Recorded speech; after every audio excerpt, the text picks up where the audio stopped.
सभी नेट शेट जीआरएफ शिक्षार्थियों को मेरी ओर से गुड मॉर्निंग, नमस्कार। आई होप आप सब ठीक होंगे।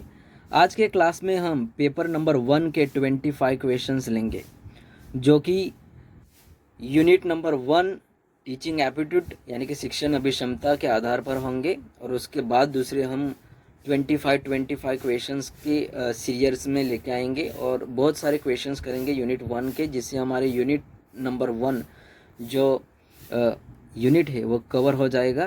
और उससे रिलेटेड कोई भी क्वेश्चंस अगर एग्ज़ाम में आएंगे तो हम आसानी से सॉल्व करेंगे। ओके, सो ये रहा आपके सामने क्वेश्चन नंबर 1, जो कि मैचिंग का क्वेश्चन है। सूची 1 के साथ सूची 2 को मिलाना है। 1 में दिए गए हैं सिद्धांत, 2 में दिए गए हैं प्रतिपादक। सो ऑप्शन 4 दिए गए हैं ए बी सी डी, और इसके आंसर 4 दिए गए हैं 1 2 3 और 4। इन्हीं में से आपको एक सही आंसर चुनना है, जो सही हो उसे चुनना है। तो आदर्शवाद, प्रकृतिवाद, प्रयोजनवाद और अस्तित्ववाद। सो ए का होगा अरस्तु, बी का होगा डाल्टन, सी का होगा जॉन डेवी, डी का होगा अस्तित्ववाद किर्केगार्ड। सो 4 में से option number 1 is correct answer. Second answer है, सेम क्वेश्चन से मैचिंग का है क्वेश्चन से। सूची 1 के साथ सूची 2 को मिलाना है। इसमें दिए गए हैं शिक्षण एवं निर्देशात्मक उद्देश्य, दूसरे में दिए गए हैं प्रस्तावक। सो ए दिया गया है ज्ञानात्मक ज्ञान क्षेत्र, बी दिया गया है भावनात्मक ज्ञान क्षेत्र, सी दिया गया है मनोसंचलित ज्ञान क्षेत्र, और डी दिया गया है पूर्ण से अंश की ओर। और ऑप्शन 4 दिए गए हैं, उसमें हमें सही आंसर चुनना है। So option number 2 is correct answer. ज्ञानात्मक ज्ञान क्षेत्र का है ब्लूम, भावनात्मक ज्ञान क्षेत्र का है सिम्पसन, पूर्ण से अंश की ओर है गेस्टाल्ट, और मनोसंचलित ज्ञान क्षेत्र का है कर्तवॉल। So option number 2 is correct answer. ये रहा आपके सामने क्वेश्चन नंबर 3। क्वेश्चन नंबर 3 भी दिया गया है सेम, जो मैचिंग का क्वेश्चन है। बहुत सारे सवाल मैचिंग के क्वेश्चन एग्जाम में आते ही हैं। सो इसमें दिए गए हैं शिक्षण के विभिन्न स्तर और उनके प्रस्तावक। ए दिया गया है स्मृति स्तर, बी दिया गया है अबोध स्तर, सी दिया गया है चिंतन स्तर, और डी दिया गया है इंद्रियों का प्रशिक्षण। सो इसका आंसर होगा क्वेश्चन नंबर 3 का आंसर होगा ऑप्शन नंबर 3। ई स्मृति स्तर का हर्बर्ट, अबोध स्तर का मॉरिसन, चिंतन स्तर का हंट, और इंद्रियों का प्रशिक्षण फॉर मॉन्टेसरी और फ्रोएबल। ओके, ये रहा आपके सामने क्वेश्चन नंबर 4। क्वेश्चन नंबर 4 है ज्ञानात्मक ज्ञान क्षेत्र स्तरों में शामिल विभिन्न स्तरों को सही अनुक्रम में व्यवस्थित कीजिए। 4 ऑप्शन दिए गए हैं ए बी सी डी। 1 दिया गया है उपयोग, बी दिया गया है विश्लेषण, सी दिया गया है संश्लेषण, डी दिया गया है मूल्यांकन। और नीचे दिए गए विकल्प में से सही उत्तर का चयन करना है। सो सबसे पहले तो उपयोग आएगा, जिसमें विश्लेषण आएगा, संश्लेषण आएगा, मूल्यांकन आएगा। तो option number 1 is correct answer. 4 का option number 1 is correct answer. ये रहा आपके सामने क्वेश्चन नंबर 5। क्वेश्चन नंबर 5 कहता है कि निम्नलिखित में से भावनात्मक ज्ञान क्षेत्र में कौन कौन से स्तरों को सम्मिलित किया गया है। ए है निरूपण, बी है संयोजित करना, सी है आकलन करना, डी है प्रतिक्रिया, ई है आग्रह। सो इसका आंसर होगा, 4 ऑप्शन दिए गए हैं, 4 ऑप्शन में से हमें एक सही आंसर चुनना है। तो इसका आंसर है क्वेश्चन नंबर 5 का सही आंसर है ऑप्शन नंबर 4। सबसे पहले आएगा आग्रहण, उसके बाद आएगा प्रतिक्रिया, उसके बाद आएगा आकलन, उसके बाद आएगा संयोजन, उसके बाद आएगा निरूपण। Option number 4 is correct answer. ये रहा आपके सामने क्वेश्चन नंबर 6। क्वेश्चन नंबर 6 क्या कहता है, निम्नलिखित में से मनोसंचालित ज्ञान क्षेत्र के अंतर्गत अनुदेशात्मक उद्देश्यों के कौन से स्तर वर्णित हैं। ए है प्रतिरूपता, बी है कार्य साधन या हस्त कौशल्य, सी है परिशुद्धता, डी है स्पष्ट अभिव्यक्ति, ई है प्रकृतिकरण। नीचे दिए गए 4 ऑप्शन में से सही ऑप्शन का आंसर हमें चूज करना है। सबसे पहले तो प्रतिरूपता आएगा, कार्य साधन आएगा, परिशुद्धता आएगा, स्पष्ट अभिव्यक्ति, प्रकृतिकरण। Option number 4 is correct answer. Question number 6 का option number 4 is correct answer. अब ये रहा आपके सामने क्वेश्चन नंबर 7। क्वेश्चन नंबर 7 कहता है कि निम्नलिखित में से गैंग ने और ब्रिक्स के द्वारा शिक्षण एवं निर्देशात्मक उद्देश्यों को कौन से श्रेणियों में विभाजित किया गया है। ए दिया गया है ज्ञानात्मक रणनीतियां, बी दिया गया है मौखिक सूचना, सी दिया गया है संचालन तंत्र और शारीरिक क्षमता, डी दिया गया है बौद्धिक कौशल्य और ई दिया गया है मनोदृष्टि। सबसे पहले आएगा बौद्धिक कौशल्य।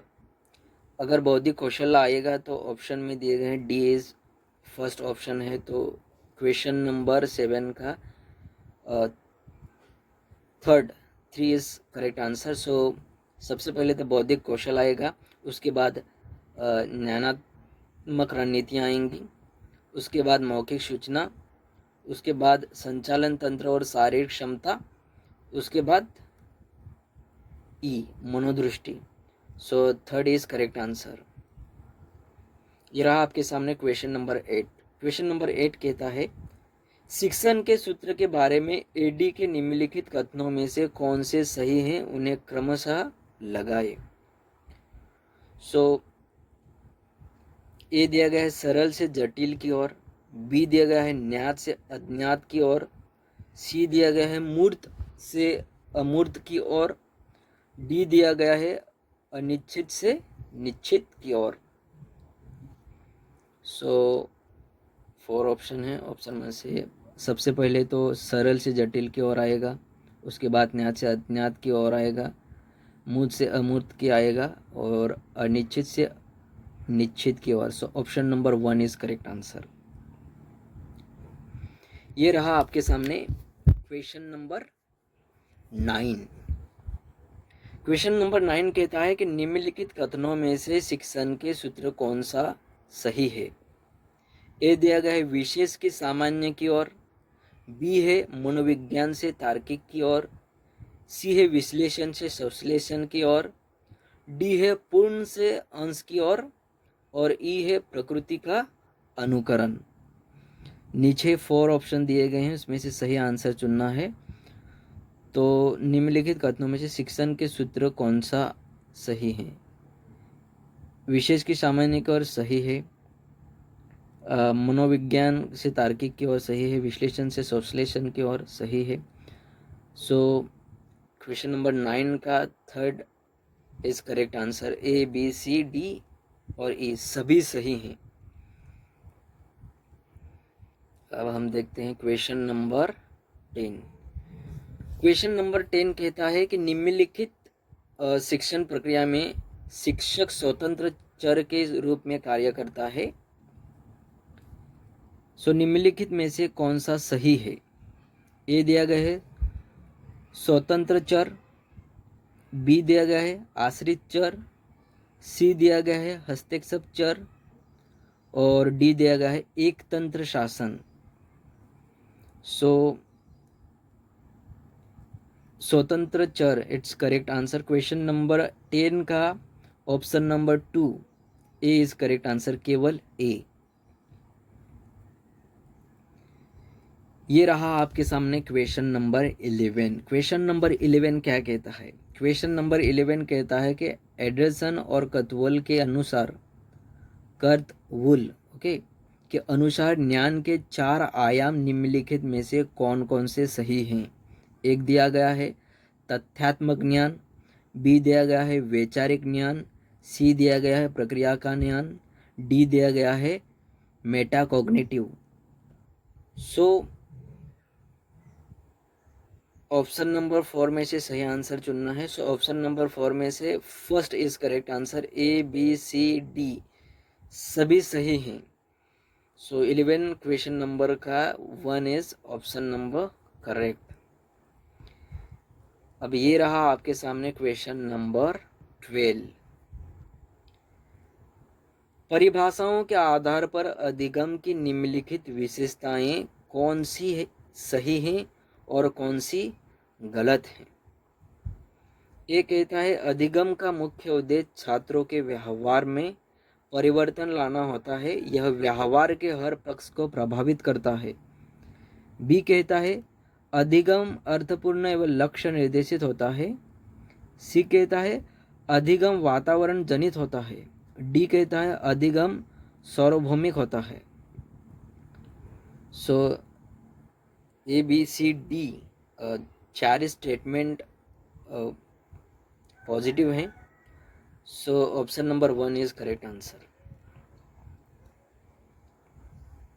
ये रहा आपके सामने क्वेश्चन नंबर 3। क्वेश्चन नंबर 3 कहता है, क्या कहता है, पढ़ो। शिक्षण क्रियाओं का वह समूह है जो कि अधिगम को उत्पन्न करने के लिए प्रेरित करता है, निम्नलिखित में से किसने कहा है। शिक्षण क्रियाओं का वह समूह है जो कि अधिगम को उत्पन्न करने के लिए प्रेरित करता है, निम्नलिखित में से कौन सा सही है। किसने कहा है, किसने कहा है। सो ए दिया गया है स्मिथ, बी दिया गया है गेस्टाल्ट, सी दिया गया है मॉरिसन, डी दिया गया है Hunt. So option number 4 is correct answer, Smith ने दिया है।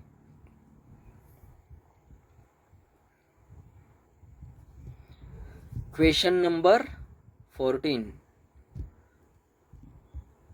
क्वेश्चन नंबर 14 है सामाजिक कारकों को मुख्य रूप से निम्नलिखित में सम्मिलित किन में किया जा सकता है। ये दिया गया है अवस्था और परिपक्वता के स्तर, बी है विषय के प्रति मनोदृष्टि एवं प्रेरणा, सी है व्यावसायिक अपेक्षाएं या आकांक्षाएं, डी है विशेष प्रतिभा, ई है यांत्रिक निपुणता। So A B C D E 5 option दिए गए हैं और इनमें सही विकल्प को चयन करना है और सही जवाब देना है। सो सबसे पहले ए बी सी सभी ऑप्शन सही हैं। सो इसका केवल second is correct answer, A B C D E सही है। ये रहा आपके सामने क्वेश्चन नंबर 15। क्वेश्चन नंबर 15 है मैचिंग का क्वेश्चन है। अगर आपने यूनिट नंबर 1 टीचिंग एप्टीट्यूड को अच्छी तरीके से पढ़ा है और आपके बहुत सारे कंसेप्ट भी क्लियर हैं, तभी आप इन सभी सवालों के जवाब दे पाओगे, जिससे आपका पूरी यूनिट पर पकड़ आ जाएगी और आप समझ जाओगे कि आपको कितना करना है, कौन सी चीज़ों में आप बेटर हो, कौन सी चीज़ें में आप बेटर हो सकते हो, कौन सी चीज़ें में आपको और ध्यान देने की ज़रूरत है। ओके, सो ये रहा क्वेश्चन नंबर 15। सूची 1 से सूची 2 को मिलान कीजिए। नव शिक्षार्थियों के प्रकार और सूची दो है। ए है आगमनात्मक, बी है निगमनात्मक, सी है चिंतनशील और डी है सक्रिय, ई है दृष्टि संबंधी। सो ए का है तथ्यों से अवधारणा विकसित करना, बी है निगमनात्मक का है अवधारणा से तथ्यों की ओर जाना, सी है भौतिक गतिविधियां और डी है विचार विमर्श और आत्मनिरीक्षण, ई है दृश्य संबंधी यानी कि चित्र और प्रदर्शन। Option number 1 is correct answer. ये रहा आपके सामने क्वेश्चन नंबर 16। क्वेश्चन नंबर 16 कहता है कि निम्नलिखित श्रवण के आधार पर वर्गीकरण के अनुसार सही अनुक्रमों को चिन्हित कीजिए। ए दिया गया है सक्रिय श्रवण, बी दिया गया है सहानुभूति श्रवण, सी दिया गया है मूल्यांकन और आलोचनात्मक, डी दिया गया है सहारात्मक श्रवण। So option number 1 is correct answer. A B C और डी सभी सही हैं। ये रहा आपके सामने क्वेश्चन नंबर 17। पढ़िए। क्वेश्चन नंबर 17 कहता है कि निम्नलिखित में से विचार शैली के आधार पर वर्गीकरण को सही अनुक्रम में व्यवस्थित कीजिए। ए है वैचारिक विचारक, बी है व्यवहारिक विचारक, सी है रचनात्मक विचारक, डी है चिंतनशील विचारक। 4 ऑप्शन दिए गए हैं। तो सबसे पहले आएगा चिंतनशील विचारक, उसके बाद आएगा रचनात्मक विचारक, उसके बाद व्यवहारिक विचारक और वैचारिक विचारक। सो option number 4 is correct answer.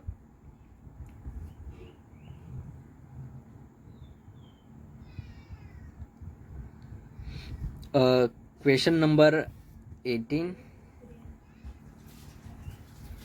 Question number 18 कहता है नई जानकारी के साथ क्रीड़ा भाव यह निम्नलिखित में किस विचार शैली के आधार में वर्गीकरण किया गया है। ए है चिंतनशील विचारक, बी है रचनात्मक विचारक, सी है व्यवहारिक विचारक, डी है वैचारिक विचारक। सो क्वेश्चन नंबर 18 का सही आंसर होगा ऑप्शन नंबर 2 बी रचनात्मक विचारक। अब ये रहा आपके सामने क्वेश्चन नंबर 19। क्वेश्चन नंबर 19 कहता है कि निम्नलिखित में से जिसमें दूसरे व्यक्ति को समझने का प्रयत्न किया जाता है, जिसमें दूसरे व्यक्ति को समझने का प्रयत्न किया जाता है, ये है सक्रिय श्रवण, बी है सहानुभूति श्रवण, सी है मूल्यांकन और आलोचनात्मक श्रवण, डी है सहारात्मक श्रवण। और नीचे 4 ऑप्शन दिए गए हैं 1 2 3 और 4। सो क्वेश्चन नंबर 19 का question option number 3 is correct answer. B is सही आंसर आएगा। बी ऑप्शन नंबर 3 इज सही आंसर आएगा, मतलब ऑप्शन नंबर बी सहानुभूति श्रवण इज करेक्ट आंसर। ओके। अब ये रहा आपके सामने question number 20। Question number 20। So 20 पर हम पहुंच गए हैं। सो 20 कहता है कि निम्नलिखित में से रचनावादी दृष्टिकोण के अनुसार शिक्षण अधिगम अंतर संबंधित अवयव कौन से हैं। ए है संलग्न, बी है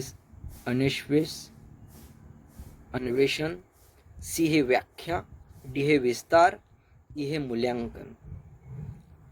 option A B C D दिया गया है। So option number C is correct answer. सभी सही हैं। संलग्न सही है, ए सही है, बी सही है, सी सही है, डी सही है, ई सही है। So option number C is correct answer. अब ये रहा आपके सामने क्वेश्चन नंबर 21। क्वेश्चन नंबर 21 क्या कहता है। क्वेश्चन नंबर 21 कहता है कि निम्नलिखित में से मनोरंजन मानसिक रूप से आराम देने वाली, भावनात्मक रूप से उद्दीपित करने वाली जानकारी को सम्मिलित किया जाता है, यह किस श्रवण के आधार पर वर्गीकरण किया गया है। ए दिया गया है सक्रिय श्रवण, बी दिया गया है सहानुभूति श्रवण, सी दिया गया है मूल्यांकन और आलोचनात्मक श्रवण, डी दिया गया है सकारात्मक श्रवण। और नीचे 4th ऑप्शन दिए गए हैं, इनमें से हमें सही आंसर चुनना है। तो सकारात्मक श्रवण is correct answer. Option number 4 is correct answer. अब ये रहा आपके सामने क्वेश्चन नंबर 21 कर दिया हमने 22। निम्नलिखित में से शिक्षण को प्रभावित करने वाले कारक कौन से है उन्हें क्रमशः हमें लगाइए। ए दिया गया है शिक्षक को शैक्षणिक योग्यता, शिक्षक की शैक्षणिक योग्यता। बी है शिक्षण कौशल्य। सी है शिक्षक का अनुभव। डी है कक्षा का वातावरण। और नीचे 4 ऑप्शन दिए गए हैं, ए 1, 2, 3 और 4, और उसमें सही आंसर चुनना है। शिक्षण की शैक्षणिक योग्यता, शिक्षण का कौशल्य, शिक्षक का अनुभव, कक्षा का वातावरण। Option number 1 is correct answer. Question number 22 का option number 1 is correct answer. निम्नलिखित क्वेश्चन नंबर 23, निम्नलिखित में कौन सा शिक्षण को प्रभावित करने वाला कारक सही है? निम्नलिखित में से शिक्षण को प्रभावित करने वाला कारक सही है। ए आर्थिक कारक। बी है शिक्षण संस्थानों की प्रशासनिक नीतियाँ। सी है विषय वस्तु। डी है समाज एवं माता पिता की अपेक्षाएं। So A is correct answer, B is correct answer, C is correct answer, D is correct answer. Option number 4 is correct answer. Question number 23 का option number 4 is correct answer. अब ये रहा आपके सामने क्वेश्चन नंबर 24। 24 क्या कहता है? 24 कहता है कि निम्नलिखित में से सामान्य सिद्धांत को निम्न श्रेणियों में विभाजित किया गया है। निम्नलिखित में से गलत श्रेणियों का चयन कीजिए। ए दिया गया है प्रेरणा का सिद्धांत। बी दिया गया है सूची का सिद्धांत। सी दिया गया है मनोरंजन का सिद्धांत। और डी दिया गया है प्रबल का सिद्धांत। सो ऑप्शन नंबर 3 केवल सी और D is correct answer. Question number 24 का सी मनोरंजन का सिद्धांत और डी प्रबलन का सिद्धांत, option number 3 is correct answer. तो आइए हमारा जो लास्ट क्वेश्चंस बचा है उसे देखते हैं। लास्ट क्वेश्चन है 25। ये रहा 25 आपके सामने। निम्नलिखित में से सामान्य सिद्धांत को सही अनुक्रम में व्यवस्थित कीजिए। निम्नलिखित में से सामान्य सिद्धांत को सही अनुक्रम में व्यवस्थित कीजिए। ए दिया गया है चयन का सिद्धांत। बी दिया गया है योजना का सिद्धांत। सी दिया गया है विभाजन का सिद्धांत। और डी दिया गया है संशोधन का सिद्धांत। इस 25 क्वेश्चंस का इस 25 क्वेश्चंस के सवाल का जवाब आप देंगे, आप आंसर करोगे, ये आपका होमवर्क है। सो बस आज के लिए इतना ही। अगले क्लास में मिलेंगे अगले 25 क्वेश्चन के साथ। ये सारे जो सवाल हैं वो आपको दिसंबर में जो एग्ज़ाम होने वाले हैं उसमें बहुत ज़्यादा हेल्प करेंगे। और इतना ही नहीं, 2025 में जो एग्ज़ाम होंगी GRF की, उसमें भी बहुत सारी